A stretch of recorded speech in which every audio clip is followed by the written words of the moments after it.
Olá, alunos, sexto ano. Continuando a aula sobre contradição e ideias opostas, né? Vamos debater o texto contradição na página 9 e página 10, né? A palavra contradição, ela tem o mesmo sentido de oposição e de objeção. Então, quando há uma ideia oposta ou ideias contrárias, eu digo que há uma oposição. Ou objeção, né? Algum argumento que vai contra o outro. Então a palavra contra, a preposição contra, sempre tá nesse meio, né? Dessa história da contradição. Por quê? Quando eu digo que algo é contra outro algo, por exemplo, um time é contra outro, uma pessoa tem uma ideia contra outra pessoa, ou contrária, né? Há uma relação de oposição, né? De ideias contrárias. Então a gente pode pensar assim, a verdade está contra a mentira, ou é o contrário da mentira. Então, ao mesmo tempo que eu digo que algo é verdadeiro, eu afirmo que algo é verdadeiro, eu não posso dizer que aquela coisa que é verdadeira, aquela afirmação, aquela ideia que eu disse que é verdadeira, eu não posso dizer que ela é mentira. Porque senão eu vou entrar naquela mesma ideia de Parmênides, né? Se eu digo que algo é, eu não posso dizer que aquele algo não é. Se eu digo que ele não é, eu estou entrando em contradição. Então, eu não posso afirmar uma coisa e, ao mesmo tempo, dizer que aquilo não é, no caso, né? Então, há o respeito à essência, né? Se uma coisa tem uma essência, eu não posso dizer o contrário. Há essa ideia de contradição. Então, a ideia de oposição. Então, a palavra contra, a preposição contra, está nesse meio, na questão dos opostos. Então, existem ideias que elas são bem opostas mesmo, né? Às vezes é totalmente o contrário. Então, elas formam opostos, que são bem claros, que a gente pode exemplificar na página 10, logo no comecinho. Então, está falando aqui sobre as ideias de opostos, quando as ideias são bem contra, um tema é contra outro, por exemplo, né? As ideias são bem contrárias. Então, ela formam pares de opostos. Por exemplo, dia e noite, a luz do dia é oposta à escuridão da noite. Se eu acredito em marciano, por exemplo, tem essa afirmação, né? Eu não posso dizer que ao mesmo tempo eu não acredito, né? Não, eu não posso dizer que não se acredita. Então, há essa ideia de opostos. Se a atividade escolar está completa, eu não posso dizer que tem algumas atividades, algumas questões incompletas, ou que a atividade está em branco, porque senão eu estou entrando em contradição. Então, no campo da filosofia, conhecido por descobrir essas contradições, esses erros de raciocínio, né? Essa questão da contradição, né? Essa busca pelo erro, o campo da filosofia que estuda isso é a lógica. Então a lógica ela tenta o quê? Buscar os erros de raciocínio e os erros de linguagem.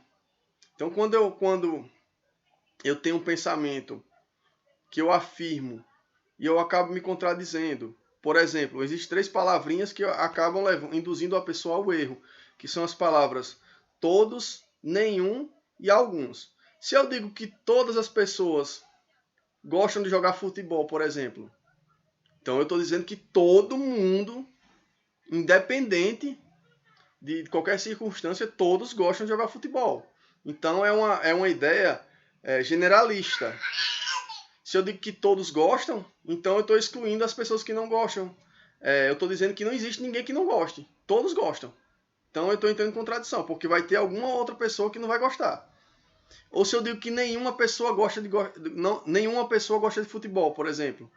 Então eu estou entrando em contradição porque tem várias pessoas que gostam. Ou que tem algumas que gostam. Então, essas ideias, essas palavras, quando a gente utiliza em determinadas frases, dependendo do contexto que a gente está introduzindo essa palavra, pode nos induzir ao erro. Então, o campo da filosofia que estuda isso é a lógica. Então, ela busca as contradições de raciocínio e linguagem. Essa afirmação está na página 10. É só vocês acompanharem. Então, existem aqui algumas ideias aqui que a gente pode citar aqui. Ó. Por exemplo, logo abaixo na página 10, eu vou deixar abaixo da videoaula também essas frases, né? Tem exemplos de frases contraditórias. Por exemplo, todos os meninos gostam de futebol.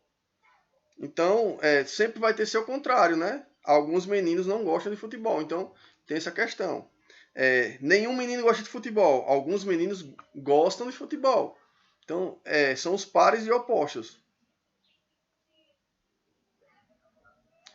Ou seja, uma ideia pode desmentir a outra. Mesmo que ela não seja totalmente errada. Mas, dependendo da forma que você constrói a frase e a palavra que você emprega, a preposição que você emprega, você pode estar cometendo um erro de raciocínio. Então isso é muito importante, a filosofia é muito importante para a gente perceber esse erro de raciocínio, esse erro de linguagem. Porque até mesmo quando a gente vai escrever futuramente, quando vocês estiverem na universidade, vocês forem escrever um trabalho acadêmico, ou até mesmo na redação do Enem no futuro, né, no ensino médio, vocês têm que se atentar a esses erros de raciocínio, essas contradições. Porque se eu afirmo que algo eu não posso dizer no final que ele não é. Então a filosofia nos ajuda a perceber os erros que a gente comete. Esses erros de raciocínio e de linguagem. Então é muito relevante que a gente faça a leitura da página 9 e 10 e perceba e compreende o que essa ideia que Parmênides veio a debater e no texto Contradição, reforçando ainda mais a questão de ideias contraditórias, a questão da oposição e da objeção, né? Então, essa ideia de oposição. Então, a gente tem que ter cuidado no momento que a gente está escrevendo para a gente não cometer erros de raciocínio. Até mesmo eu, quando eu falo faço alguma afirmação, por exemplo, que uma turma, por exemplo, às vezes o professor às vezes está estressado, um exemplo, né? Aí chego na sala e digo, vamos deixar de bagunça, tá todo mundo fazendo zoada. Com certeza, quando eu falo a palavra todos, não são todos. Pode ser até a grande maioria, mas tem algum ou outro que não está fazendo zoada, ou que está estudando. Então, quando eu afirmo algo, eu acabo me contradizendo, dependendo da situação. Porque eu estou sendo generalista. Então, a gente tem que ter cuidado com as frases generalistas. Se eu digo que todos estão fazendo algo, mas sempre vai ter aquele que não vai estar fazendo. Então é isso, pessoal. Fiquem com Deus. A aula é sobre o texto Contradição, página 9 e 10. Eu vou deixar as ideias, as frases que se desmentem, né, que não são opostos de fato, mas que, quando eu digo que todos os meninos gostam de futebol, vai ter alguns que não gostam. Então vai ter a ideia oposta na sequência. Então, são palavras, são frases padronizadas só para a gente ter entendimento de como ocorrem essas contradições no nosso dia a dia, quando a gente afirma algo. Então é isso. Fiquem com Deus e até a próxima.